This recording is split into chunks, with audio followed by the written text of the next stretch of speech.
أعوذ بالله من الشيطان الرجيم بسم الله الرحمن الرحيم السلام عليكم ورحمة الله وبركاته. إن الحمد لله نحمده ونستعينه ونستغفره ونعوذ بالله من شرور أنفسنا ومن سيئات أعمالنا من يهدي الله فلا مضل له ومن يضلل الله فلا هادي له وأشهد أن لا إله إلا الله وحده لا شريك له وأشهد أن محمدا عبده ورسوله أما بعد فقد قال الله تعالى في القرآن العظيم والفرقان المجيد فأعوذ بالله من الشيطان الرجيم بسم الله الرحمن الرحيم رب اشرح لي صدري ويسر لي أمري واحلل عقدة من لساني يفقهوا قولي رب يسر ولا تعسر إن أريد إلا الإصلاح ما استطعت ما توفيق إلا بالله عليه توكلت وإليه أنيب. அளவில்லா கருணையாளன் நிகரில் அன்புடைய அல்லாஹ்வின் பெயரை கொண்டு ஆரம்பிக்கிறேன். அல்லாஹ்வின் சாந்தியும் சமாதானம் நபிகள் நாயகம் ஸல்லல்லாஹு அலைஹி வஸல்லம் அவர்கள் மீதும் அவர்களுடைய வழிமுறையை பின்பற்றி வாழ்ந்த உத்தம சத்திய சஹாபாக்கள், தாபீன்கள், தபா தாபீன்கள், ஐம்மாக்கள், இன்னும் நல்லடியார்கள் அனைவர் மீதும், குறிப்பாக அல்லாஹ் நம் மீது கடமையாக்கி இருக்கின்ற இபாதத்துகளை அவனுக்காக நிறைவேற்றி அல்லாஹுடைய மார்க்கத்தை அறிந்து கொள்ள வேண்டும், மார்க்கம் சொல்லுகின்ற வழிகாட்டுதலை பின்பற்றி அதன் மூலம் அல்லாஹுடைய பொருத்தத்தை அடைந்து மறுமையில் வெற்றி பெற வேண்டும் என்கிற உயர்ந்த லட்சியத்தோடு நாம் இந்த நேரத்தை அல்லாஹ்விற்காக வேண்டி பயனுள்ள வழியில் கழித்து கொண்டிருக்கிறோம். இந்த நேரத்தில் இந்த உலகம் என்பது ஒரு சோதனை கூடம். இங்கே நாம் சோதிப்பதற்காக வேண்டி படைக்கப்பட்டிருக்கிறோம். சோதனைகளை பொறுத்தவரையில் அது பல வகையாக இருந்து கொண்டிருக்கிறது. ஒவ்வொருவரும் தனக்கு ஏற்படுகிற சோதனையை பெரும் சோதனையாக எண்ணுகிறார்கள் என்பதெல்லாம் நாம் நிதர்சனமாக கண்டு வருகின்ற உண்மை. அப்படி இருக்கிற போது சோதனை எதனால் நமக்கு ஏற்படுகிறது, அதனால் நமக்கு கிடைக்க இருக்கின்ற நன்மைகள் என்ன என்பதை அறிந்து சோதிக்கப்படுகின்ற ஒரு உலகத்தில் வாழ்ந்து கொண்டிருக்கிறோம் என்பதை புரிந்து அதற்கேற்ப நம்முடைய ஈமானை உறுதிப்படுத்தி வாழக்கூடிய ஒரு தௌஃபீக்கை வல்ல ரஹ்மான் நம் அனைவருக்கும் வழங்கட்டும் என்கிற ஒரு நோக்கத்திற்காக வேண்டித்தான் இந்த தலைப்பு இங்கே தேர்வு செய்யப்பட்டிருக்கிறது. இந்த உலகிலே படைக்கப்பட்டிருக்கின்ற எல்லா படைப்புகளும் ஏதோ ஒரு விதத்தில் சோதிக்கப்படுவார்கள். அதில் மனிதனும் விதிவிலக்கல்ல. நம்முடைய பிறப்பு, நாம் வளர்ந்த விதம் இவற்றை நாம் எடுத்துக்கொண்டால் அதிலே நாம் பல சோதனைகளை தாண்டி வந்திருக்கிறோம் என்பதை நாம் அறிந்திருக்கிறோம்.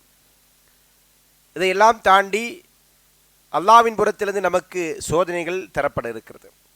அல்லாஹ் தஆலா சொல்கிறான், وَلَنَبْلُوَنَّكُمْ بِشَيْءٍ مِنَ الْخَوْفِ وَالْجُوعِ وَنَقْصٍ مِنَ الْأَمْوَالِ وَالْأَنْفُسِ وَالثَّمَرَاتِ وَبَشِّرِ الصَّابِرِينَ. நிச்சயமாக அல்லாஹ் சோதிப்போம் என்பதை வாக்குறுதியாக அல்லாஹ் தருகிறான். அல்லாஹ் சொல்கிறான், உங்களை நாம் அச்சத்தால், பசியால், நோய்களால், இழப்புகளால், உயிர் இழப்புகள், பொருளாதார இழப்புகள், இப்படி பல்வேறு விதமான இழப்புகளால் சோதிப்போம் என்று அல்லாஹ் சொல்லுகிறான். இப்போ மனித வாழ்க்கையில் தவிர்க்க முடியாத ஒன்றுதான் சோதனை. ஆனால் நமக்கு ஒரு சோதனை வருகிற போது நம்முடைய எண்ணோட்டங்கள் எப்படி மாறிடுது அப்படின்னா, இந்த உலகத்திலே நான் மட்டும்தான் சோதிக்கப்படுறேன், மிச்சம் எல்லாருமே செழிப்பாக இருக்கிறாங்க, நியமத்தோடு வாழ்கிறாங்க. இந்த எண்ணம் நமக்கு ஏன் ஏற்படுகிறது என்று சொன்னால், சோதனை எதற்காக வேண்டி தரப்படுகிறது, சோதனையுடைய பலன் என்ன என்பதை பற்றிய அறியாமை தான் காரணம். சோதனை தரப்படுகிறவர்கள் அனைவருமே அல்லாஹ்வுடைய வெறுப்பிற்குரியவர்கள் அல்ல. நம்ம அதிகமாக எப்படி பார்க்குறோம் அப்படி சொன்னால், நமக்கு ஒரு சோதனை வந்துச்சுன்னா அல்லாஹ் நம்மளை வெறுக்கிறான், அல்லாஹ் நம்ம கைவிட்டு விட்டான், நாம் அல்லாஹ்வுடைய அருளிலிருந்து தூரமாகி விட்டோம் என்கிற ஒரு எண்ணம் நமக்கு ஏற்பட்டு விடுகிறது. அது ஒரு சிறிய அற்பமான சோதனையாக இருந்தாலும் சரி, பெரும் சோதனையாக இருந்தாலும் சரி, எல்லாருக்கும் அந்த சோதனை கட்டத்தில் ஏற்படுகின்ற ஊசலாட்டம் இதுதான். உண்மையில் சோதனை என்பது அல்லாஹ் ஒருவரை வெறுக்கிறான் என்பதற்காக வேண்டி தருகின்ற ஒன்றல்ல. ஏனென்றால் அல்லாஹ் சொல்லுகிறான், அலிஃப் லாம் மீம் அஹஸிபன் நாஸு யத்ரகு வ யகூலு ஆமன்னா வஹும் லா யுஃப்தனூன். ஈமான் கொண்டிருக்கிறோம் என்று சொல்வதனால் சோதிக்கப்படாமல் விட்டுவிடப்படுவார்கள் என்று மனிதர்கள் எண்ணிக்கொண்டார்களா? வலக்கது ஃபத்தன் அல்லதீன மின் கபிலிஹிம், அவர்களுக்கு முன்பு இருந்தவர்களையும் நாம் என்ன செஞ்சிருக்கிறோம், சோதித்திருக்கிறோம். அல்லாஹ் ஈமான் கொண்டவர்களைத்தான் அதிகமாக சோதிப்பான். நிறைய ஈமானில் தடுமாற்றம் உடையவர்களுக்கான ஒரு கேள்வி என்னன்னு சொன்னால், காஃபிர்கள்லாம் உலகத்தில் நல்லா இருக்கிறான், அவன்லாம் சந்தோஷமாக இருக்கிறான், அவன்லாம் செழிப்பாக இருக்கிறான், வசதி வாய்ப்புகளோடு இருக்கிறான், நான் தொழுகிறேன், நோன்பு வைக்கிறேன், அமல்கள் செய்கிறேன், ஹலால் ஹராமை பேணிக்கொண்டு வாழுகிறேன், ஆனால் எனக்கு அல்லாஹ் சோதனை தர்றான். ஈமான் முழுமை பெற்றவர்களுக்கு இந்த வாதம் இருக்காது, இந்த கவலை இருக்காது. ஏன்னா அவங்க ஈமான் கொண்டிருக்கிறோம் என்று சொன்னாலே சோதனை தான் என்பதை என்ன செய்வாங்க, உணர்ந்து கொள்வார்கள். ஈமானில் அரைகுறையாக இருக்கக்கூடியவர்கள், ஈமானை பற்றிய சரியான புரிதல் இல்லாதவரிடத்தில் எழுகின்ற ஒரு சந்தேகம் தான் என்னது, காஃபிர் நல்லா இருக்கிறான், அவன் அல்லாஹ்வை தொழுகிறது இல்லை, காஃபிர் சந்தோஷமா இருக்கிறான், அவன் ஹலால் ஹராமை பேணுறது இல்லை, ஆனால் நான் என்ன செய்கிறேன், அல்லாஹ்வை ஈமான் கொண்டிருக்கிறேன், ஹலால் ஹராமை பேணுகிறேன், எனக்கு அல்லாஹ் சோதனைகளையும் கஷ்டத்தையும் தந்து கொண்டிருக்கிறான் என்று இடிச்சுவாங்க, புலம்புவார்கள். அல்லாஹ் என்ன சொல்லுகிறான், சோதனைக்காக வேண்டித்தான் இந்த உலகம், இந்த உலகமே எதற்காக வேண்டி, சோதனைக்காக வேண்டி. இந்த உலகத்தில் யார் நல்லவர்கள் தீயவர்கள் என்பதை அல்லாஹ் சோதித்து தான் அறிய இருக்கிறான், சோதித்து தான் அல்லாஹ் அதை வெளிப்படுத்த இருக்கிறான். நமக்கு முன் இருந்தவர்கள் நம்மை காட்டிலும் அதிகமாக சோதிக்கப்பட்டார்கள். அதுதான் அல்லாஹ்வுடைய நீதி, சுன்னத். இதற்கு உதாரணம் சொல்லணும்னு சொன்னால், உலகத்தில் நம்மளை விட சோதிக்கப்பட்டவங்க யாரு, நம்பிக்கை கொண்டவர்களில் நம்மை விட சோதனைக்கு ஆட்படுத்தப்பட்டவர்கள் யாரு, யாரை சொல்லுவோம், சஹாபாக்கள். மாஷா அல்லாஹ், கரெக்ட். நம்மளை விட அதிகமான சோதனைக்கு ஆட்படுத்தப்பட்ட சமூகம் யாரு, சஹாபாக்கள். அவங்க சோதனையை எப்படி எதிர்கொண்டாங்க அப்படி சொன்னால், எல்லாருக்குமே தெரிந்த ஒரு சம்பவம். நபி ஸல்லல்லாஹு அலைஹி வஸல்லம் அவர்கள் காபாவுடைய நிலையில் அமர்ந்து கொண்டிருக்கிறார்கள். ஒரு போர்வை பொருத்தி கொண்டு உட்கார்ந்து கொண்டிருக்கிறார். அந்த நேரத்தில் ஹப்பாப் ரலியல்லாஹு அன்ஹு வருகிறார்கள். வந்துட்டு என்ன செய்கிறாங்க, தன்னுடைய இடுப்பு பகுதியை காட்டுறாங்க, திறந்து காட்டுறாங்க, ஆடை விலக்கி உடலை காட்டுகிறார்கள். அங்கே அவருக்கு இரும்பு கம்பி படுக்க வைத்து அந்த கம்பியால் போடப்பட்ட சூடு, அதில் வடிந்து கொண்டிருக்கிற சீல், அங்கே ஏற்பட்டிருக்கின்ற காயம், இது எல்லாம் திறந்து அல்லாஹ்வின் தூரிடத்தில் காட்டிவிட்டு சொல்கிறாங்க, அல்லா தஸ்தன்சிருனா வலா ததுல்லாஹ் லனா, அல்லாஹ்வின் தூதர் அவர்களே, நீங்கள் எங்களுக்காக வேண்டி அல்லாஹ்விடத்தில் பிரார்த்திக்க கூடாதா, எங்களுக்காக வேண்டி அல்லாஹ்விடத்தில் உதவி தேடக்கூடாதா, நாங்கள் இப்படி என்ன செய்கிறோம், சோதிக்கப்பட்டு கொண்டிருக்கிறோமே என்று கவலையோடு வெளிப்படுத்துகிறார். ரசூல் ஸல்லல்லாஹு அவர்கள் அங்கே என்ன சொல்கிறாங்க, அதற்கு ஆறுதல் என்ன சொன்னாங்க, என்ன சொன்னாங்க,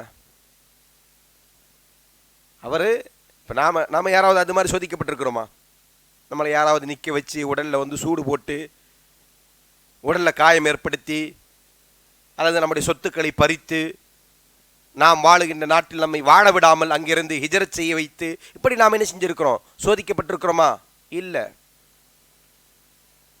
நம்மளை விட அதிகமாக சோதிக்கப்பட்டவர்கள் இவர்கள். எப்படி சோதனை, அவங்களுக்கு உடல் ரீதியான துன்புறுத்தல் அவர்கள் அனுபவித்துக் கொண்டிருக்கிறார்கள். அப்போ அந்த நேரத்தில் அவர் வேற எதுவும் கேட்கல, ரசூல் ஸல்லல்லாஹு அலைஹி வஸல்லம் என்ன கேட்குறாங்க, எங்களுக்காக வேண்டி அல்லாஹ்விடத்தில் துஆ செய்யுங்க யா ரசூலுல்லாஹ், எங்களுக்காக வேண்டி அல்லாஹ்விடத்தில் நீங்கள் உதவி தேடுங்க, இதைத்தான் கேட்குறாங்க. உடனே நபி ஸல்லல்லாஹு அலைஹி வஸல்லம் அவர்களுக்கு ஆறுதல் சொல்வதற்காக என்ன சொல்கிறாங்க தெரியுமா, என்ன சொன்னாங்க, உங்களுக்கு முன்பாக ஒரு சமூகம் இருந்தது, அவங்க எப்படி சோதிக்கப்பட்டாங்க தெரியுமா அப்படின்னு அதோடைய வரலாறு சொல்லி காட்டுறாங்க ரசூல் ஸல்லல்லாஹு அலைஹி வஸல்லம். அவர்கள் ஒரு மனிதனை என்ன செய்வாங்க, பூமியில் குழி தோண்டி அந்த குழியில் நிற்க வைத்து இரும்பு ரம்பத்தை கொண்டு அவருடைய உச்சந்தலையிலிருந்து உள்ளங்கால் வரையிலும் இரு கூறாக அவர்களை அறுத்து பிளந்தெடுப்பார்கள். சுப்ஹானல்லாஹ். மனிதனை, உயிரோடு இருக்கக்கூடிய மனிதனை நிற்க வைத்து என்ன செய்வாங்க, ரம்பம் என்று சொன்னால் மரத்தை அறுப்பதற்காக வேண்டி பயன்படுத்தக்கூடிய கருவி அது. அதில் ஒரே அடியாக உயிர் போகாது. அதனால் அறுக்கணும் சொன்னால் என்ன செய்ய முடியாது, வால் மாதிரி ஒரே வெட்டில் இருக்குறாகாது. அது எப்படி மாறும், சிறுக சிறுக சிறுக ஒருவனை சித்திரவதை செய்து கொள்ள வேண்டும் என்று சொன்னால் அதை விட சிறந்த ஒரு ஆயுதம் இல்லைன்னு சொல்லலாம். அந்த அளவிற்கு ஒரு மனிதனை சிறுக சிறுக வலியை அனுபவிக்க செய்கின்ற ஒரு ஆயுதம். அப்போ அதை கொண்டு என்ன செய்வாங்க, உச்சந்தலையிலிருந்து ஆரம்பித்து மனிதனை இரு கூறாக அப்படியே அறுத்து பிளந்து விடுவார்கள். ரசூல் ஸல்லல்லாஹு அலைஹி வஸல்லம் சொல்லி காட்டுறாங்க அந்த சஹாபிக்கு. இன்னும் அவங்க என்ன செய்வாங்க, யும்ஷத்து பிமிஷ்தின் ஹதீத், இரும்பு சீப்புகளால் அவர்கள் சீவப்படுவார்கள். மாதூன லஹ்மிஹி இளமிஹி, அது அவருடைய சதையை தாண்டி எலும்பை தாண்டி அதற்குள்ளே சென்று என்ன செய்யும், அந்த இரும்பு சீப்பு அவருடைய உடலை கீறி கிழிக்கும். இப்படி அவங்க என்ன செஞ்சாங்க, துன்படுத்தப்பட்டாங்க. வலா கின்னக்கும் கௌமுன் தஸ்தஅஜிலூன், இதை சொல்லிட்டு ரசூலுல்லாஹி ஸல்லல்லாஹு அலைஹி வஸல்லம் என்ன சொல்றாங்க, இருந்தாலும் நீங்க அவசரப்படுறீங்க. சுப்ஹானல்லாஹ். எப்படி சொல்றாங்க, இதை சொல்லிட்டு இருந்து நீங்க அவசரப்படுறீங்க, சோதனை தாங்க முடியாது என்று அவசரப்படுகிறீர்கள் என்று அந்த உடலால் தாங்க முடிகின்ற வலியை தாங்கிக் கொண்டு ஒரு மனிதன் கவலையோடு வந்து நிற்கிற போது சொல்லி காட்டுகிறான். இப்போ இந்த சமூகத்தை விட நம்மை விட சஹாபாக்கள் சோதிக்கப்பட்டார்கள், சஹாபாக்களை விட அவர்களுக்கு முன் இருந்தவர்கள் சோதிக்கப்பட்டிருக்கிறார்கள். இந்த சோதனை எதற்காக வேண்டி, அல்லாஹ் உண்மையாளர்கள் யார் பொய்யர்கள் யார் என்பதை சோதித்தறிவதற்காக வேண்டித்தான் அல்லாஹ் நினைச்சான் சோதனையை தருகிறான். நாம என்ன நினைக்கிறோம்னா அல்லாஹுக்கு நம்ம மேல வெறுப்பு, அதனால சோதனை தர நினைக்கிறோம். உண்மை அதுவல்ல. அல்லாஹ்வின் தூதர் ஸல்லல்லாஹு அலைஹி வஸல்லம் சொல்றாங்க, இன்னல்லாஹ இதா ஹப்ப கௌமன் இப்தலாஹும், அல்லாஹ் ஒரு சமுதாயத்தை நேசிக்க ஆரம்பித்து விட்டால் அவர்களை சோதிப்பான். அல்லாஹ் நேசிக்கக்கூடியவர்கள் என்ன செய்வாங்க, சோதிக்கப்படுவார்கள். ஃபமன் ரலிய ஃபலஹு ரிதா, யார் அந்த சோதனையை பொருந்திக் கொள்கிறார்களோ அவர்களுக்கு அல்லாஹ்வின் புறத்திலிருந்து பொருத்தம் இருக்கிறது, அல்லாஹ் அவர்களை பொருந்திக் கொள்கிறான். வமன் சஹித்த ஃபலஹு சஹ்த், யார் அதை வெறுக்கிறாரோ அல்லாஹ்வின் புறத்திலிருந்து அவருக்கு வெறுப்பு இருக்கிறது. ஏன்னா அல்லாஹ் வந்து என்ன செஞ்சிருக்கிறான், நமக்கு என்ன வாக்குறுதி அளிச்சிருக்கிறான், நாம் உங்களை சோதிப்போம். எதை கொண்டெல்லாம் சோதிப்பான், என்னெல்லாம் சொன்ன அல்லாஹ், உயிர் இழப்பு, பொருளாதார சேதம், நோய், அச்சம், இப்படி பல விதத்தில் அல்லாஹ் என்ன செய்வான், உங்களை சோதிப்பான் என்று அல்லாஹ் சொல்றான். அப்ப சோதனை நினைச்சணும் எதிர்கொண்டு தான் நாம் வாழ வேண்டும். சோதனைகளை நினைச்சணும் சாதனையா மாற்றி காட்டுவதுதான் நம்முடைய இந்த உலக வாழ்க்கையின் இலக்கா இருக்கணும்.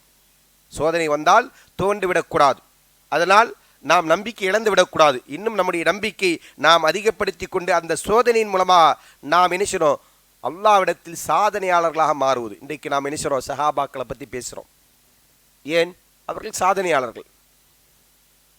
அல்லாஹு தஆலா அந்த சமுதாயத்தை பொருந்தி கொண்டால் என்று அல்லாஹ் நமக்கு அறிவிப்பு செய்திருக்கிறான். அவங்க வெறுமனே வீட்டில் உட்கார்ந்து சொகுசா வாழ்ந்தவங்க பொருந்தி கொள்ளப்பட்டார்களா என்று கேட்டால் இல்லை. அவங்க அதற்காக என்ன செஞ்சிருக்கிறாங்க, பல்வேறு சிரமங்களை அனுபவிச்சிருக்கிறார்கள், பல்வேறு இன்னல்களை அவர்கள் சந்தித்திருக்கிறார்கள், பல்வேறு இழப்புகள் அவர்களுக்கு ஏற்பட்டிருக்கிறது. ஒன்று இரண்டு இழப்பல்ல, பல இழப்புகள் அந்த சஹாபாக்களை செஞ்சிருக்கிறாங்க. உயிரை இழந்தவர்கள் இருக்கிறார்கள், உடைமை இழந்தவர்கள் இருக்கிறார்கள், உடல் உறுப்புகளை இழந்தவர்கள் இருக்கிறார்கள். இப்படி எல்லா இழப்பையும் அவர்கள் சந்தித்ததற்கு பிறகுதான் அவர்கள் அல்லாஹு தஆலா பொருந்தி கொண்டார் என்று அல்லாஹ் அறிவிப்பு செய்கிறான். அல்லாஹ்வுடைய பொருத்தத்துக்குரியவர்களாக மாறினாங்க. இன்றைக்கு 14 நூற்றாண்டை கடந்ததற்கு பிறகும் அந்த சமூகத்தின் பேரை சொல்லுகிற போது நாம் என்ன செய்கிறோம், ரலியல்லாஹு அன்ஹும், அல்லாஹ்வுடைய பொருத்தம் அவர்களுக்கு உண்டாகட்டும் என்று அல்லாஹ்விடத்தில் அவர்களுக்கு அப்படி பிரார்த்தித்துக் கொண்டிருக்கிறோம். அல்லாஹ் பொருந்தி கொள்ளப்பட்டவர்கள், அவர்கள் வாழுகிற காலத்திலே சொர்க்கம் உறுதி என்று உத்தரவாதம் வழங்கப்பட்டவர்கள். அந்த சிறப்பை அவர்கள் அடைந்தார்கள் என்று சொன்னால் அதற்கு காரணம் என்ன, அவர்கள் அல்லாஹ்வின் புறத்திலிருந்து கொடுக்கப்பட்ட சோதனைகளை எதிர்கொண்டார்கள், அதில் பொறுமையாக இருந்தார்கள். அல்லாஹ் தஆலா ஒரு சமூகத்தை நேசிக்க ஆரம்பிக்கிறான்னு சொன்னால் அவங்களை என்ன செய்வாங்க, சோதிப்பான். இப்போ சோதனை என்பது ஈமானில் அவர்கள் பரிபூர்ண தன்மை அடைவதற்காக வேண்டி உள்ள விஷயம். அதனால தான் நபி ஸல்லல்லாஹு அலைஹி வஸல்லம் சொன்னாங்க, அஷத்துன் நாசி பலாஅன் அல் அம்பியா, மனிதர்களிலேயே அதிகம் சோதிக்கப்படக்கூடியவர்கள் யாரு, நபிமார்கள். இந்த உலகத்திலேயே அல்லாஹ்வுக்கு ரொம்ப பிடிச்சது யாரா, நபிமார்களே. அவங்கள தான் அல்லாஹ் அதிகமாக சோதிச்சிருக்கிறான். அப்போ சோதனை என்பது அல்லாஹ்வுடைய வெறுப்பின் அடையாளம் இல்லை, அல்லாஹ்வின் அன்பின் வெளிப்பாடு, அல்லாஹ்வின் நேசத்தின் வெளிப்பாடு. ஒரு மனிதன் ஈமானில் எந்த அளவுக்கு உறுதியாக இருக்கிறான், அதில் எந்த அளவுக்கு உண்மையாளனாக இருக்கிறான் என்பதை அல்லாஹ் நினைச்சான் சோதனையின் மூலமாகத்தான் அல்லாஹ் நிரூபணம் செய்கிறான். அது அல்லாஹ் நினைச்சான் பட்டவர்த்தனமாக அதை வெளிப்படுத்துவது எப்படி அல்லாஹ்வுக்கு தெரியும். அல்லாஹ் ரகசியங்களை அறிந்தவன், உள்ளம் அறிந்தவன். ஆனாலும் கூட அல்லாஹ் நினைச்சான் அதை செயல் மூலமாகத்தான் அதை நிரூபிக்கிறான். அதற்காக வேண்டித்தான் அல்லாஹ் நினைச்சான் சோதனைகளை ஏற்படுத்துகிறான். நபி ஸல்லல்லாஹு அலைஹி வஸல்லம் சொன்னாங்க, உலகத்தில் கடுமையாக சோதனைக்கு உட்படுத்தப்பட்டவர்கள் அம்பியாக்கள், சும்ம சாலிஹூன், அடுத்தது நல்லோர்கள். அடுத்த சோதனை யாருக்கு, நல்லவர்களுக்கு. சும்மல் அம்சல் ஃபல் அம்சல், அடுத்தது அவர்களுக்கு அடுத்த கேட்டகரியில் உள்ளவங்களுக்கு, அதற்கு அடுத்த கேட்டகரியில் உள்ளவங்களுக்கு. நல்லவர்களுக்கு ஈக்குவலா சாலிஹூன்கள் என்று சொல்லக்கூடிய அந்த மக்களுக்கு ஈடாக இருந்து கொண்டிருக்கிறவர்கள் சோதிக்கப்படுவார்கள். பிறகு சொல்றாங்க, எபுத்தலி ரஜுலு அலா ஹஸ்பி தீனிஹி, ஒரு மனிதன் தீனில் அவன் எந்த அளவிற்கு இருக்கிறானோ அந்த அளவிற்கு சோதிக்கப்படுவான். தீனோடு அவனுக்கு பெரிய தொடர்பு ஒன்றும் இல்லைன்னு சொன்னால் அவன் என்ன செய்ய மாட்டான், சோதிக்கப்பட மாட்டான். தீனில் எந்த அளவிற்கு நமக்கு பிடிப்புண்டாகிறது இதை நம்ம நடைமுறை வாழ்க்கையில் நம்ம பார்க்கலாம். ஒரு காலத்தில் நம்ம என்ன செஞ்சுருப்போம், அல்லாஹ் யார் என்று தெரியாது, ரசூலுல்லாஹி அவர்களை பற்றி தெரியாது, மார்க்கம் நம்ம மீது விதித்திருக்கிற கடமைகள் என்ன என்று தெரியாது, எந்த ஒரு பேணுதலும் இல்லாமல் வாழ்ந்திருப்போம். அப்போ நம்ம சொகுசாக வாழ்ந்திருப்போம். எப்போ நமக்குள்ள பேணுதல் ஏற்படுகிறதோ, எப்போது நாம் அல்லாஹ்வை வணங்கி வாழ வேண்டும் என்று எண்ணுகிறோமோ, எப்போது அல்லாஹ்வின் தூதருடைய சுன்னாவை பின்பற்ற வேண்டும் என்று ஆசைப்படுகிறோமோ, எப்போது நம்முடைய வாழ்க்கையில் அல்லாஹ்வின் வரம்புகளை, அல்லாஹ்வின் ஏவல் விளக்குகளை பின்பற்றி கொண்டு வாழ வேண்டும் என்று ஆசைப்படுகிறோமோ, அப்போ நமக்கு சோதனை ஆரம்பிக்கும். பொருளாதார கஷ்டமுண்டாகும், வியாபாரத்தில் நஷ்டமுண்டாகும், குடும்பங்களுக்கு மத்தியில் அதனால் மனஸ்தாபங்கள் ஏற்படும். இப்படி நிச்சயம் பல்வேறு விதமான இன்னல்களை நாம் சந்திக்க ஆரம்பிப்போம். அந்த சோதனையில் வெற்றி பெறக்கூடியவன், தோல்வி அடையக்கூடியவன், ரெண்டு பேருக்கு வித்தியாசம் என்ன அப்படின்னு சொன்னால், வெற்றி பெறக்கூடியவன் அந்த சோதனையில் எதிர்கொண்டு இன்னும் அதிகமாக தன்னுடைய மார்க்கத்தின் மீதான பிடிப்பை அதிகமாக்கி கொள்வான். தோல்வி அடையக்கூடியவன் என்ன செய்வான், இதெல்லாம் நான் முன்னாடி இருக்கும்போது எனக்கு ஏற்படலை, நான் தொழாமல் இருந்தேன், நோன்பு வைக்காமல் இருந்தேன், ஜக்காத்து கொடுக்காமல் இருந்தேன், ஹஜ்ஜு செய்யாமல் இருந்தேன், எந்த நல்லறங்களையும் செய்யாமல் இருந்தேன், ஹலால் ஹராமை பேணாமல் இருந்தேன், அப்போ எனக்கு இந்த கஷ்டம்லாம் வரல, இப்போ எனக்கு வருது, அப்போ என்ன செய்யணும், அதுக்கெல்லாம் விடை கொடுத்துட்டா இது சரியாயிடும் அப்படின்னு என்ன செய்வாங்க, அந்த ஷைத்தானுடைய உந்துதலுக்கு ஆளாகி மார்க்கத்தை விட்டு வெளியேறுகின்றவர்களாக மாறுகிறார்கள். இவர்கள் அந்த சோதனையில் தோல்வியை சந்திக்கக்கூடியவர்கள். தோல்வி இல்லாமல் வெற்றி அடையக்கூடியவங்க யாரு, அதில் உறுதியாக இருக்கக்கூடியவங்க. ரசூலுல்லாஹி ஸல்லல்லாஹு அலைஹி வஸல்லம் சொன்னாங்க, எபுத்தலி ரஜுலு ஹலா அஸ்பி தீனிஹி, ஒரு மனிதன் அவனுடைய மார்க்கத்திற்கேற்ப சோதிக்கப்படுவான். ஃபைன் கான ஃபி தீனிஹி ஸலபன் இஸ்தத்த பிஹில் பலா, ஒரு மனிதன் மார்க்கத்தில் உறுதியானவனாக இருந்தால் அவனுக்கு சோதனைகளும் கடுமையாக இருக்கும். நம்ம தீனில் எந்த அளவுக்கு சலாபத்தோடு உறுதியோடு நாம் இருக்கிறோமோ அந்த அளவுக்கு நமக்கு சோதனை உண்டாகும். சோதனைகள் எந்த புறத்திலிருந்து வரும் சொல்லவே முடியாது. சில போது நம்முடைய வாழ்க்கை முழுக்க சோதனைகளே அனுபவித்துக் கொண்டிருப்போம். உடல் ரீதியான சோதனை, மன ரீதியான சோதனை, குடும்ப ரீதியான சோதனை, சமூக ரீதியான சோதனை, பொருளாதார ரீதியான சோதனை, இப்படி பல்வேறு விதமான சோதனைகள் எதிர்கொண்டே இருப்பான். பிறகு சொல்றாங்க, வைன்கான ஃபீ தீனிஹி ரிக்கத்தன், மார்க்கத்தில் அந்த அளவுக்கு பிடிப்பில்லாதவனா இருந்தால், உபுத்துலிய அலா கத்ரி தீனிஹி, அவனுடைய தீனுடைய தகுதிக்கேற்ப தன்மைக்கேற்ப அவன் சோதிக்கப்படுவான். ஃபமா இப்ரஹல் பலாஉ பில் அப்தி ஹத்தா யத்ருகுஹு வயம்ஷி அலல் அர்லி வமா அலைஹி ஹத்தியா. சோதனை எதற்காக வேண்டி கொடுக்கப்படுகிறது என்று சொன்னால், அல்லாஹ்வின் தூதர் ஸல்லல்லாஹு அலைஹி வஸல்லம் சொல்றாங்க, ஒரு மனிதனுக்கு சோதனை, ஒரு அடியானுக்கு சோதனை இருந்து கொண்டிருக்கும். அந்த சோதனை என்ன செய்யும், அவனை பூமியின் மீது எந்த பாவமற்றவனாக அவனை நடக்க செய்கின்ற அளவிற்கு அவனை சோதனை தொடர்ந்து கொண்டிருக்கும். இதற்கு தான் சோதனை. சோதனையின் மூலமாக நம்ம நினைச்சிடும், நாம் பரிசுத்தப்படுத்தப்படுகிறோம். உதாரணமாக சொல்லணும்னா, தங்கம் இருக்கு, தங்கத்தை வந்து நிச்சயம் நெருப்பில் போட்டு என்ன செய்வோம், நெருப்பில் போட்டு தான் என்ன செய்வாங்க, அதை காய்ச்சுவாங்க. தங்கம் காய்ச்சறது எல்லாம் செய்வோம், நெருப்பு தானே. எதுக்காண்டி, தங்கத்தை உருக்குனா தான் என்ன செய்யும், தங்கத்திலேருந்து மற்ற மெட்டீரியலை நம்ம என்ன செய்யணும், அப்புறப்படுத்த முடியும். பியூரா தங்கம் கிடைக்கும். உருக்கி உருக்கி தான் என்ன செய்யணும், தங்கத்தை எடுக்கணும், அந்த தங்கத்தை வடிவமைக்கணும். உருக்காமல் என்ன செய்ய முடியாது, அப்படியே செய்ய முடியாது. அப்போ அந்த அடிப்படையில் தான் நமக்கு என்ன செய்யுது, சோதனைகள். நம்முடைய சோதனையின் மூலமாக நமக்கு ஏற்படக்கூடிய நன்மைகள் என்னன்னு சொன்னால் ஏராளமான விஷயங்கள். முதலாவது, நம்முடைய பாவங்கள் மன்னிக்கப்படுகிறது. சோதனையின் மூலமாக நமக்கு கிடைக்கக்கூடிய நன்மை என்ன, நம்முடைய பாவங்கள் அதன் மூலம் மன்னிக்கப்படுகிறது. இரண்டாவது, நமக்கு அந்தஸ்துகள் உயர்த்தப்படுகிறது. அல்லாஹ்விடத்தில் நமக்கு அதனால் தரஜாக்கள் உயர்த்தப்படுகிறது. ஏன்னா அல்லாஹ் தஆலா என்ன சொல்றான், வபஷ்ஷிரி ஸாபிரீன், பொறுமையாளர்களுக்கு நீங்கள் நபியே நற்செய்தி சொல்லுங்கள். யார் அந்த பொறுமையாளர்கள், அல்லாஹ் யார் அந்த பொறுமையாளர்கள் என்று சொல்றான், சோதனைகளை வெல்லக்கூடியவர்களை. அல்லாஹ் சொன்னான் இல்லையா, உங்களை நாம் சோதிப்போம், பசி, அச்சம், உயிர் சேதம், பொருள் சேதம், இவற்றை கொண்டெல்லாம் சோதிப்போம் என்று அல்லாஹ் சொல்லிவிட்டு அடுத்ததான் அல்லாஹ் என்ன சொல்றான், ஃபபஷ்ஷிரி ஸாபிரீன், நபியே பொறுமையாளர்களுக்கு நீங்கள் நற்செய்தி சொல்லுங்கள். அவங்களுக்கு அல்லாஹ்விடத்தில் பெரிய அந்தஸ்து இருக்கிறது. என்ன நற்செய்தி, என்ன நற்செய்தி, அடுத்து என்ன சொல்றான் அல்லாஹ், அல்லதீன இதா அஸாபத்துஹும் முஸீபா காலு இன்னா லில்லாஹி வ இன்னா இலைஹி ராஜிஊன். அவர்களுக்கு சோதனை ஏற்படுகிற போது அவர்கள் என்ன சொல்லுவாங்க, நாங்கள் அல்லாஹ்விற்குரியவர்கள், அல்லாஹ்வின் பக்கம் திரும்பி செல்ல வேண்டியவர்கள். எனவே இதெல்லாம் என்ன செய்யணும், எதிர்கொள்ளத்தான் வேண்டும். எந்த இழப்பு ஏற்பட்டாலும் அதில் நிலை குலையாமல் உறுதியோடு இருந்து அந்த நேரத்தில் அவங்க வெளிப்படுத்தக்கூடிய வார்த்தை நம்பிக்கையின் வார்த்தை, அவநம்பிக்கையின் வார்த்தை அல்ல. இன்னா லில்லாஹி வ இன்னா இலைஹி ராஜிஊன். நம்ம என்ன செஞ்சுட்டது, நம்ம அதை வெறும் கவலைக்குரிய ஒரு வார்த்தையாக்கிட்டோம், சோதனைக்கு மட்டும்தான். சரிங்களா? அதோடைய அர்த்தம் என்ன? நமக்கு தன்னம்பிக்கை ஊட்டக்கூடிய வார்த்தை அது.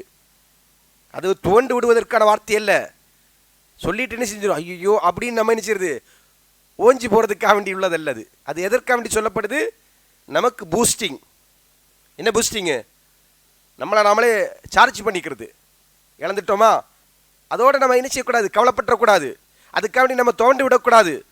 அதற்காக வேண்டி நம்ம வாழ்க்கையில் நிராசை அடைந்து விடக்கூடாது.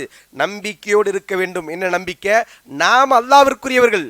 என்ன இழப்பு ஏற்பட்டா என்ன, இந்த உலக வாழ்க்கையில் நான் என்ன செய்யணும், இதையெல்லாம் சந்தித்துதான் ஆக வேண்டும் என்கிற அந்த நம்பிக்கையோடு இருந்து கொண்டு எதிர்கொள்ளுகின்ற பிரச்சனைகளை அல்லது சவால்களை, சோதனைகளை எதிர்கொள்வதற்கு நமக்கு தன்னம்பிக்கை ஏற்படுத்துவதற்காக வேண்டித்தான் அதை சொல்லுகிறோம். அப்படி உள்ளவங்களுக்கு அல்லாஹ் என்ன சொல்றான்? உலாயிக அலைஹிம் ஸலவாத்தும் மிர் ரப்பிஹிம் வ ரஹ்மா. அவர்களுக்கு ரப்புடைய புறத்திலிருந்து சலவாத் இருக்கிறது, அல்லாஹ்வுடைய அருள் இருந்து கொண்டிருக்கிறது. வ ரஹ்மா, அடுத்து என்ன செய்யறான், ரஹ்மத்தும் இருந்து கொண்டிருக்கிறது, அல்லாஹ்வுடைய கருணை இருந்து கொண்டிருக்கிறது. அவங்களுக்கு தான் அல்லாஹ்விடத்தில் சொர்க்கம் இருந்து கொண்டிருக்கிறது என்று அல்லாஹ் என்ன செய்யறான், நற்செய்தி சொல்லி காட்டுறான். அப்போ அந்த நற்செய்திக்குரியவர்களா நம்மை மாற்றுவது, அந்த தரஜாக்களை நமக்கு என்ன செய்கிறது, உயர்த்தி தரப்படுகிறது. மூன்றாவதாக, அல்லாஹ்வுடைய உரிமை விஷயத்தில் நாம் ஏதாவது வரம்பு மீறல்களை செய்துவிட்டால் அதை நமக்கு உணர்த்தக்கூடியதாக சோதனை இருந்து கொண்டிருக்கிறது.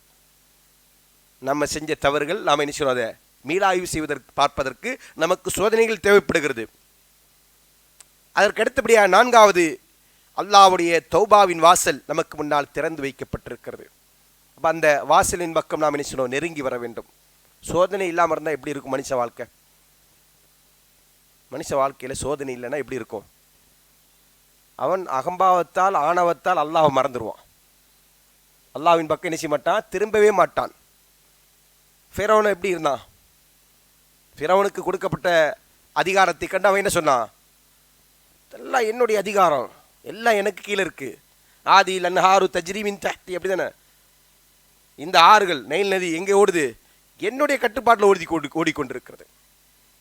இந்த மிஸ்ர், இந்த நகரம் யாருக்கு சொந்தமானது? எனக்கு சொந்தமானது. இந்த மமதை மனிதனுக்கு உண்டாயிடும். அந்த மமதை உண்டாகக்கூடாது. ஒரு மூமினை பொறுத்தவரையில் அவன் எந்த நேரத்திலும் பணிவோடு இருக்கக்கூடியவனாக இருக்கணும், ரப்பிடத்தில் பணிந்து நடக்கக்கூடியவனாக இருக்கணும். அப்போ அந்த பணிவு நமக்கு எது ஊட்டும் என்று சொன்னால், நமக்கு ஏற்படுகிற சோதனைகள். அந்த சோதனை வரல அப்படின்னு சொன்னால் என்ன ஆகிடும், நம்ம அல்லாவை மறந்து விடுவோம். அப்போ நாம் அல்லாவின் பக்கம் நாம் திரும்ப வேண்டியவர்கள், அல்லாவின் பக்கம் பாவ மன்னிப்பு தேட வேண்டியவர்கள், அவனுக்கு முன்னால் பணிய வேண்டியவர்கள் என்கிற அந்த சிந்தனை நமக்கு என்ன செய்யும், சோதனை தான் ஊட்டி கொண்டிருக்கும்.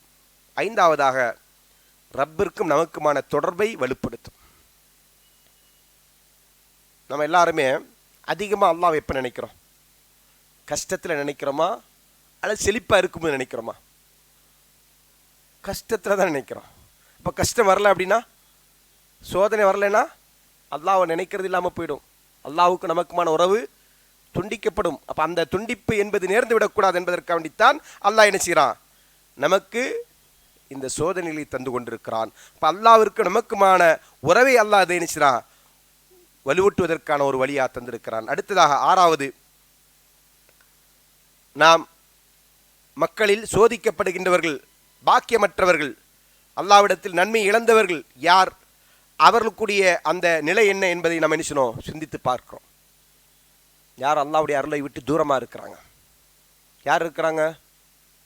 எவ்வளோ அழிச்சாட்டியம் செஞ்சாலும் உலகத்தில் என்ன செய்றான், ராஜ வாழ்க்கை வாழ்கிறான்.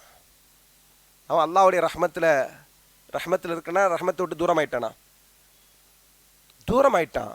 அவனுக்கு அது தெரியல. அதனால தான் அவன் என்ன செய்றான், மேலும் மேலும் அவன் அழிச்சாட்டியத்தை செஞ்சு கொண்டே இருக்கிறான், அக்கிரமத்தை செஞ்சுட்டே இருக்கிறான், அநியாயத்தை செஞ்சு கொண்டே இருக்கிறான். அவனுக்கு எப்போ அல்லாஹ்வுடைய பிடி வருமோ அப்போ அவனுக்கு என்ன செய்யும், எல்லாமே இழந்து நின்றுவான். இப்போ நமக்கு என்ன செய்யுது, அவர்களை விட நம்ம அல்லாஹ்விடத்தில் அதிகமான நியமத்திற்குரியவர்கள் என்பதை நம்ம என்ன செய்யணும், நாம் உணர்ந்து கொள்கிறோம். ஏழாவதாக, அல்லாஹ்வுடைய கலா கதர் நம்ம என்ன செய்யணும், அதை பொருந்தி கொண்டு வாழணும். அதில் நம்ம என்ன செய்யணும், உறுதியான நம்பிக்கையுடையவர்களாக இருக்கணும். எந்த ஒரு நன்மை ஏற்படுவதாக இருந்தாலும் அல்லாஹ்வின் புறத்திலிருந்து, அல்லாஹ் நாடி. தீமை ஏற்படுவதாக இருந்தாலும் அது அல்லாஹ்வுடைய நாட்டத்தின் அடிப்படையில் தான். அதே போன்று உலகத்தில் நமக்கு கொடுக்கப்பட்டிருக்கிற செல்வங்கள், வளங்கள், நியமத்துகள் அனைத்தும் அது நமக்கு அல்லாஹ்வை நினைவு கூறுவதற்காண்டி இந்த உலக வாழ்க்கையின் அற்ப இன்பங்கள் என்பதை நாம் நினைச்சோம் அறிகிறோம். அதனால் நாம் நினைச்சோம் சோதனைகளை எதிர்கொள்ளுகிற போது அதை வெற்றிப்படிகளாக மாற்றுவதற்கு நாம் நம்மை பக்குவப்படுத்திக் கொள்கிறோம். அதன் அடிப்படையில் மனிதர்களுக்கு சோதனை ஏற்படுவதன் காரணமாக அந்த மனிதர்கள் 3 விதமாக மாறுகிறார்கள். ஒன்று, சோதனை ஏற்படுகிற போது அந்த சோதனையின் மூலமாக சோதனை ஏற்படும் போதில் சோதனையின் மூலமாக மனிதன் 3 தரப்பினர்களாக மாறுறாங்க. ஒன்று, நன்மை இழந்தவர்கள், எல்லா விதமான நன்மையும் இழந்தவர்கள். அவங்க யார் அப்படி சொன்னால், அவங்க சோதனை ஏற்பட்டால் என்ன செய்வாங்க, அதை வெறுப்பாங்க. எனக்கே இப்படி உண்டாயிடுச்சு அப்படி என்ன செய்வாங்க, அதை வெறுப்பாங்க. ஏன்னா அல்லாஹ் அவங்க என்ன செய்யல, நல்ல விதமாக புரிந்து கொள்ளவில்லை. எனவே தனக்கு ஏற்படுகின்ற சோதனை என்பது அவன் ஒரு கஷ்டமாக நினைக்கிறான். இரண்டாவது தரப்பினர்கள் சோதனை வருகிற போது அதை பொறுமையாக எதிர்கொள்ளக்கூடியவர்கள். சோதனை வந்தால் என்ன செய்வாங்க, பொறுமையாக இருப்பாங்க, அல்லாஹ்வின் மீது நல்ல எண்ணம் கொள்ளுவாங்க. அல்லாஹ் நம்ம சோதிக்கிறான், நம்ம வந்துருச்சுனா பொறுமையாக இருந்தால் அல்லா இடத்துல நமக்கு நன்மை இருக்குது. ஓ பஷிரி சுவாபிரின், பொறுமையாளர்களுக்கு நற்செய்தி சொல்லுங்கள் என்று அல்லாஹ் சொன்னா இல்லையா, அந்த பஷாரத்தை எதிர்பார்க்கக்கூடியவர்கள். மூன்றாவது தரப்பினர்கள் அந்த பொறுமையோடும் அதே நேரத்தில் அதை பொருந்தி கொண்டும் அதை எதிர்கொள்ளக்கூடியவர்கள், அல்லாஹ்விற்கு அந்த நேரத்திலும் அதிகமாக நன்றி செலுத்தக்கூடியவர்கள். அல்லாஹ்வுக்கு சோதனையின் போது என்ன செய்வாங்க, அதிகமாக நன்றி செலுத்தக்கூடியவர்களாக இருப்பார்கள். இந்த நிலையில் இருக்கக்கூடிய மூமின்களை பொறுத்தவரையில் இவருடைய வாழ்க்கை ஆச்சரியகரமானது. அதனால தான் ரசூலுல்லாஹி ஸல்லல்லாஹு அலைஹி வஸல்லம் சொன்னாங்க, அஜபல்லி அம்ரில் முஃமின், மூமினுடைய காரியங்கள் அனைத்தும் ஆச்சரியமானது. மூமினுடைய விவகாரங்கள் அனைத்தும் எப்படிப்பட்டது, ஆச்சரியமானது. ஏன் ஆச்சரியம்னு சொன்னால், இன் அம்ருஹு குல்லு ஹைருன், அவனுடைய எல்லா விஷயங்களும் அவனுக்கு நன்மை அமைந்து விடுகிறது. வலைஸ தாலிக லிஅஹதின் இல்லல் மூமின், இது மூமினுக்கு தவிர வேறு யாருக்கு இந்த நிலை இல்லை. இன் அசாபத்து சர்ரா ஷக்ர ஃபகான ஹைரன் லஹு, அவனுக்கு ஏதாவது சோதனை ஏற்பட்டு விட்டால் அவன் நினைச்சான், அவனுக்கு ஏதாவது மகிழ்ச்சி ஏற்பட்டு விட்டால் அவன் அல்லாஹ்விற்கு நன்றி செலுத்துகிறான். ஃபகான ஹைரன் லஹு, அது அவனுக்கு நன்மையாக மாறிவிடுகிறது. வைன் அசாபத்துஹு தர்ரா, அவனுக்கு ஏதாவது தீங்கு ஏற்பட்டு விட்டால், சோதனை ஏற்பட்டு விட்டால், சப்ர, அவன் பொறுமை காக்கிறான். ஃபகான ஹைரன் லஹு, அது அவனுக்கு நன்மையாக மாறிடுது. இப்போ நமக்கு ஏற்படுகிற சோதனைகள், சந்தோஷம் ஏற்பட்டால் எப்படி நம்ம நினைக்கிறோம், அதை நாம் நன்றியோடு நினைத்து பார்க்கிறோமோ, அதற்கு அந்த நியமத்தை நமக்கு தந்த அல்லாஹ்விற்கு நாம் எப்படி நன்றி செலுத்துகிறோமோ, அதே மாதிரி தான் நாம் நினைச்சோம் சோதனை ஏற்படுகிற போதும் அதில் பொறுமை காத்து அல்லாஹ்விடத்தில் நினைச்சோம் அதற்கான கூலி எதிர்பார்த்து கொண்டிருக்க வேண்டும். அப்படித்தான் ஒரு மூமின் இருக்கணும். ஏன்னு சொன்னால் இந்த உலக வாழ்க்கையில் தவிர்க்க முடியாத ஒரு அம்சம்தான் சோதனை என்பது. நபி ஸல்லல்லாஹு அலைஹி சொல்றாங்க, மஸலுல் முஃமினி கமஸலி ஸர்ஐன், மூமினுக்கான உதாரணம் ஒரு விளைச்சலை போன்றது. ஜர, விவசாயம் விளைச்சல் இருக்கு இல்லையா, அது மாதிரியான உதாரணம். லா தஸாலு ரீஹு துமீலுஹு வலா யஸாலுல் முமின் யுஸீபுல் பலா, காற்று என்ன செய்யும், அந்த கதிர்களை செடி கொடிகளை என்ன செய்யும், அங்கிட்டு இங்கிட்டும் அசைச்சிட்டே இருக்கும். இப்போ சோதனை என்பது அந்த காற்று மாதிரி அடிக்கும், வீசும்போது என்ன செய்யும், இந்த பக்கம் சாயும் இந்த பக்கம் சாயும். சரி, இந்த காற்று வீசும்போது ஒரு மரம் ஃப்ளெக்சிபிளாக இல்லை, வளையக்கூடியதாக இல்லை, நெகிழ்வு தன்மையுடையதாக இல்லை, அதோடைய நிலை என்ன? காற்று வீசும்போது காற்று வலது பக்கம் வீசும், இடது பக்கம் வீசும், மாறி மாறி வீசும் இல்லையா. இந்த மாறி மாறி வீசுகிற காற்று ரசூல் ஸல்லல்லாஹு அலைஹி வஸல்லம் எதற்கு உதாரணம் சொல்கிறாங்க, எதற்காண்டி ரசூல் இந்த உதாரணம் சொன்னாங்க? சோதனைகள். சோதனை என்ன செய்யலாம், சில நேரத்தில் முன்னாடி இருந்து வரலாம், பின்னாடி இருந்து வரலாம், லெஃப்ட்லேருந்து வரலாம், ரைட்லேருந்து வரலாம் அப்படின்னு என்ன செய்கிறாங்க ரசூல் ஸல்லல்லாஹு அலைஹி வஸல்லம் சொன்னாங்க. ஒரு விளைச்சலை போன்றது, அது என்ன செய்யும், துமீலு ரியாஹ், காற்று அதை என்ன செய்யும், அப்படியே வளைத்து கொண்டிருக்கும், அதை சாய்ச்சிரும். சரிங்களா அப்படின்னு சொல்லிட்டு பிறகு ரசூல் ஸல்லல்லாஹு அலைஹி வஸல்லம் சொன்னாங்க, ஒரு மூமினுக்கு என்ன செய்யும், வலா யஸாலுல் மூமின் யுஸீபுல் பலா, மூமினுக்கு இது போன்று பலா சோதனைகள் இருந்து கொண்டே இருக்கும். நாலா பக்கத்திலிருந்து அவனுக்கு சோதனை இருந்து கொண்டு தான் இருக்கும். இப்போ இந்த சோதனையின் போது ஒரு செடி, ஒரு மரம் அந்த காற்றுடைய தன்மைக்கேற்ப வளைந்து கொடுக்காததா இருந்தால் என்ன நடக்கும், என்ன ஆகிடும், அப்படியே வேரோடு பிழுதெறியப்படும். மரம் காற்று வீசும்போது அது வளைகிற தன்மை இல்லைன்னு சொன்னால் என்ன ஆகிடும், அது காற்றுடைய வேகம் இன்னொரு வாட்டி கூடிருச்சுன்னா என்ன ஆகிடும், மொத்தமாக வேரோடு சாஞ்சிரும். அதை ரசூல் ஸல்லல்லாஹு அலைஹி வஸல்லம் சொல்லி காட்டுறாங்க, மஸலுல் முனாஃபிகி கமஸலி ஷஜரத்தில் அர்ஸி லா தஹ்தஸு ஹத்தா துஸ்தஹ்ஸது. முனாஃபிக்குக்கான உதாரணம், நயவஞ்சகனுக்கான உதாரணம், அவனுக்கு தேவாறு மரத்தை போன்றது. அந்த மரம் என்ன செய்யாது? காத்தடிக்கும்போது வலையெல்லாம் செய்யாது, சாயெல்லாம் செய்யாது, அப்படியே நின்றுட்டே இருக்கும். அப்போ அது என்ன செய்யப்படும்? பெருங்காற்று வீசப்பட்டால் வேரோடு பிடுதறியப்படும். சோதனை என்பது நமக்கு அல்லாஹ் என்ன செஞ்சிருக்கிறான்?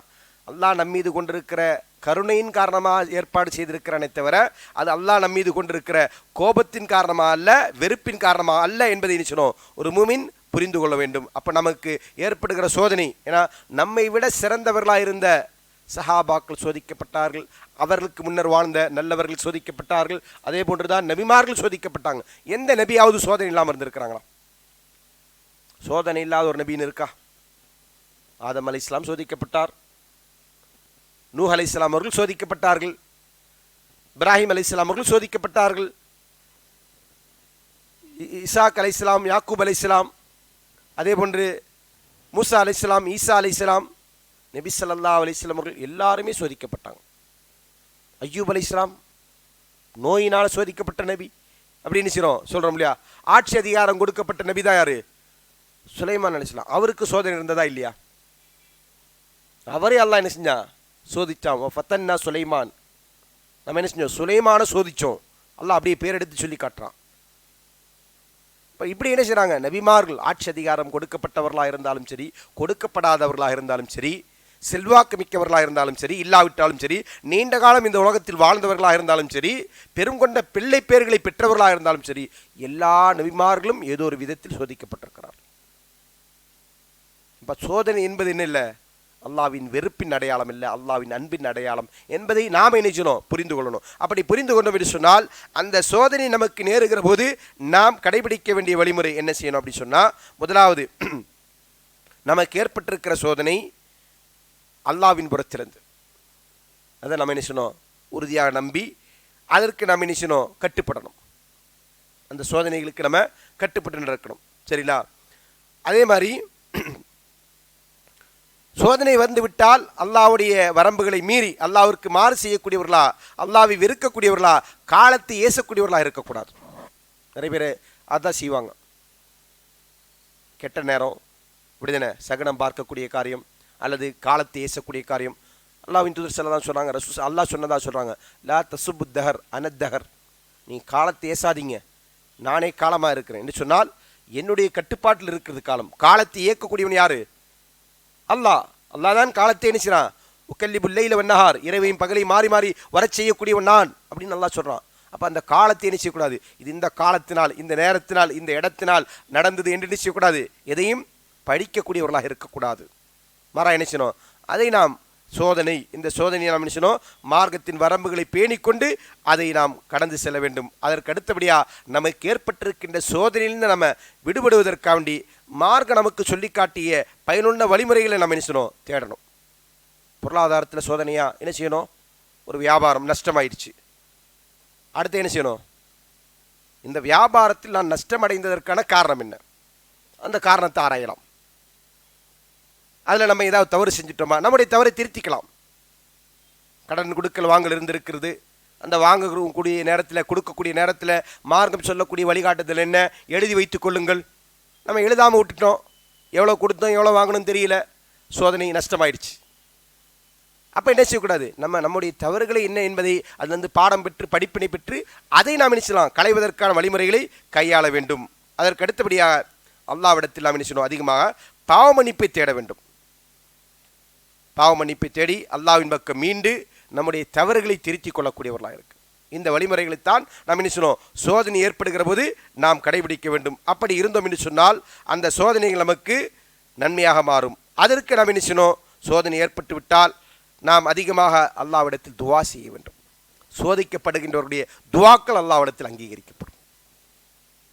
நபி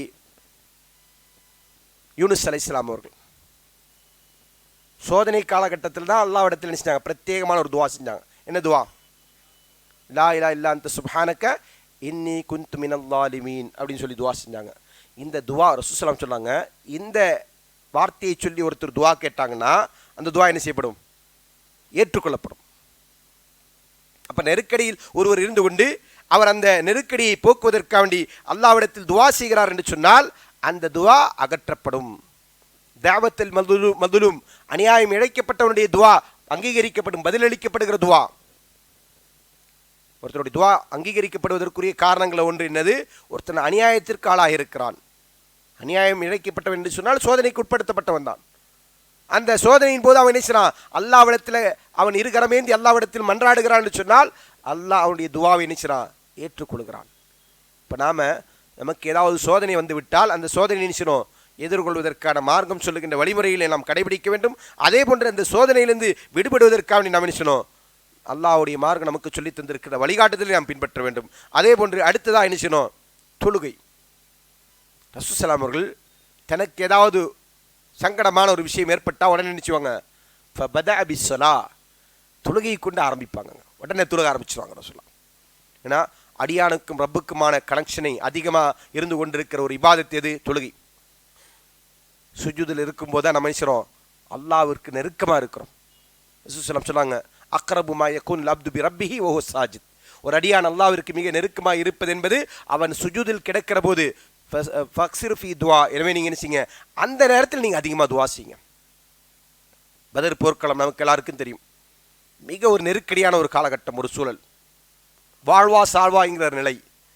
முஸ்லீம் சமுதாயம் அன்றோடு இந்த உலகத்தில் துடைத்தெறியப்படுவார்களா இல்லையா என்கிற ஒரு நிலை. அப்படிப்பட்ட சவாலின் போது ரசூல் ஸல்லல்லாஹு என்ன செய்கிறாங்க? இரவு முழுக்க அல்லாஹ்வை நின்று வணங்குகிறார்கள். அபூபக்கர் எல்லாம் சொல்கிறாங்களே யார சொல்லா, நீங்கள் அல்லாஹ்விடத்தில் கேட்க வேண்டிய அளவுக்கு கேட்டுட்டீங்க யார சொல்லா அப்படின்னு நினைச்சாங்க. வந்து சொல்கிறாங்க அவ்வளோ நேரம் நினைச்சாங்க ரசூல் ஸல்லல்லாஹு அவர்கள் அல்லாஹ்விடத்தில் பிரார்த்தனையிலே மூழ்கி கிடந்தார்கள். இப்போ அந்த சோதனைகள் வருகிற போது நாம் நினைச்சோம் அதிகமான தொழுகையில் ஈடுபட வேண்டும். அதே போன்று இபாதத்தை அதிகமாக செய்ய வேண்டும், பிரார்த்தனைகள் அதிகமாக செய்ய வேண்டும், தொழுகையில் அதிகமாக ஈடுபட வேண்டும். மூன்றாவதாக தான தர்மங்கள் செய்வது. சோதனையில் இருக்கவன் என்ன இப்படி தான தர்மம் செய்யணும்? சோதனைன்னு சொன்னால் வெறும் பொருளாதாரம் சார்ந்து மட்டுமல்ல சோதனை என்பது, இல்லையா? உடல் ஆரோக்கியம் இழந்து விடுவது சோதனை தான். நோய் ஏற்படுவது, குடும்பத்திற்கு மத்தியில் விரிசல் உண்டாவது, உறவுகளுக்கு மத்தியில் புரிதலின்மை ஏற்படுவது, இது எல்லாமே சோதனை தான். இப்போது நமக்கு பொருளாதாரத்தில் சோதனை இல்லாவிட்டால், பொருளாதாரத்தில் சோதனை இருந்தாலும் நம்ம கொடுக்கலாம், அதில் கொடுக்குறதுலாம் ஒன்றும் தப்பு கிடையாது. ஏன்னா மார்க்கம் நமக்கு என்ன சொல்லுகிறது? ரசூல் ஸல்லல்லாஹு அலைஹி வஸல்லம் சொன்னாங்க மா நக்கசத்தில் மாலு மின் சதக்கா, தர்மம் செய்வதனால் செல்வம் குறைந்து விடாது. வியாபாரத்தில் நஷ்டமே உண்டாயிருக்கு, நம்ம போட்ட முதலீடு கரைஞ்சே போயிருக்கு, அதனால் நம்ம தர்மம் செய்ய வேண்டாம் என்று மார்க்கம் சொல்லலை. தர்மம் செய்வதனால் அங்கேயும் என்ன செய்யும்? தர்மத்தினால் நமக்கு குறை உண்டாகாது, அது பரக்கத் தான் உண்டாகும். அதில் அல்லாஹ் தஆலா நமக்கு நன்மையை ஏற்படுத்துவான். அப்போ அந்த நம்பிக்கையோடு நம்ம நினைச்சோம் நாம் தர்மங்களை செய்ய வேண்டும். தர்மம் செய்கிறோம் என்று சொன்னால் நாம் அகப்பட்டிருக்கிற சோதனையிலிருந்து நமக்கு விடுவிடுவதற்கு அது ஒரு காரணியாக இருக்கும். இதற்கு எல்லாத்துக்குமே நம்ம ஒரு உதாரணம் சொல்லலாம். 3 நபர்கள் என்ன செஞ்சாங்க? ஒரு பாறையில், ஒரு மலைப்பகுதியில் பயணம் செய்கிற போது மழைக்காக என்ன செஞ்சாங்க? ஒதுங்கினாங்க, இல்லையா? தெரியுமில்ல எல்லாருக்கும் அந்த சம்பவம். அப்போது அந்த மலையுடைய வாசல், அந்த குகையுடைய வாசல் ஒரு பெரும் பாறை கொண்டு அடைத்து விட்டது. அதுலேருந்து அவங்களால வெளியே வர முடியல. அது ஒரு சோதனை தானே. அதே நிலையிலேருந்து அவங்க என்ன ஆவாங்க? இந்த பாறை விலகாமல் அவர்கள் அதற்குள்ளேயே அடைபட்டு கிடந்தால் என்ன அவங்களுடைய நிலைமை? அங்கேயே மௌத்தாக வேண்டியதான். ஆனால் அவங்க என்ன செஞ்சாங்க? தாங்கள் செய்த நல்லறங்களை சொல்லி அல்லாஹ்விடத்தில் துவா செய்தார்கள். அந்த பாறை விலகியது என்பது நம்ம படித்திருக்கிற வரலாறு. அப்போ அவங்க என்ன செஞ்சாங்க? ஒருத்தர் தன்னுடைய தாய் தந்தைக்கு உபகாரம் செய்வதனால் அந்த நன்மையை அல்லாஹ்விடத்தில் எடுத்து சொல்லி தாங்கள் அகப்பட்டிருக்கிற அந்த இடுக்கிலிருந்து, அந்த நெருக்கடியிலிருந்து வெளிவருவதற்கு முயற்சித்தார்கள். இன்னொருவர் தர்மம் செய்ததனால் என்ன செஞ்சாங்க? ஒரு பணியாளன் வேலை செஞ்சார், வேலைக்கான கூலி வாங்காமலே போயிட்டார். அவருடைய அந்த பொருளாதாரத்திலிருந்து அவர் முதலீடு செஞ்சு அதிலிருந்து கிடைச்ச பெருங்கொண்ட செல்வம், அவர் நினச்சிருந்தா அவருக்கு என்ன உரிமையோ அது மட்டும் கொடுத்துருக்கலாம். ஆனால் அவர் என்ன செய்கிறாரு? இது எல்லாமே அவருடைய தானே என்கிற அடிப்படையில் எல்லாத்தையும் கொடுக்க தயாராகிறார். அந்த தர்ம சிந்தனை. இன்னொருத்தர் பாவத்தை விட்டு விலகி கொள்ளுகிறார். பெரும்பாவம் செய்ய இருந்தார், அந்த பாவத்திலிருந்து செய்கிறாரு, விலகி கொள்கிறார். இந்த 3 நல்ல இடங்களையும் சொல்லி என்ன செய்கிறாங்க? அவர்கள் அகப்பட்டிருக்கிற சோதனையின் போது அல்லாஹ்விடத்தில் பிரார்த்தனை செய்கிறாங்க. என்ன நடக்குதுங்க? அல்லாஹ் தஆலா அவர்கள் இருந்து கொண்டிருக்கிற சோதனையிலிருந்து அவர்களுக்கு விடுதலை தருகிறார். அப்போ அதே போன்றுதான் நாம் சோதிக்கப்படுகிறோம் என்று சொன்னால் முதலாவது நம்ம சோதிக்கப்படுவதற்கு முன்பாகவே இதை செய்யணும். இது காலம் முழுக்க நம்ம கடைபிடிக்க வேண்டிய நல்லறங்கள். அதை கடைபிடித்து கொண்டு இருப்பதோடு சேர்ந்து நமக்கு ஒரு சோதனை வந்து விட்டால் அந்த நேரத்திலும் நாம் இது போன்ற வழிமுறைகளைத்தான் கையாளணும். இதை நம்ம கையாளுறோம்னு சொன்னால் இன்ஷா அல்லாஹ் நம்ம என்ன செய்வோம், எப்பேற்பட்ட சோதனையாக இருந்தாலும் அதிலிருந்து நமக்கு விடுதலை கிடைத்து விடும். அதற்கு அடுத்தபடியாக குர்ஆன் ஓதுவது, அதிகமாக திலாவத்துல் குர்ஆன்.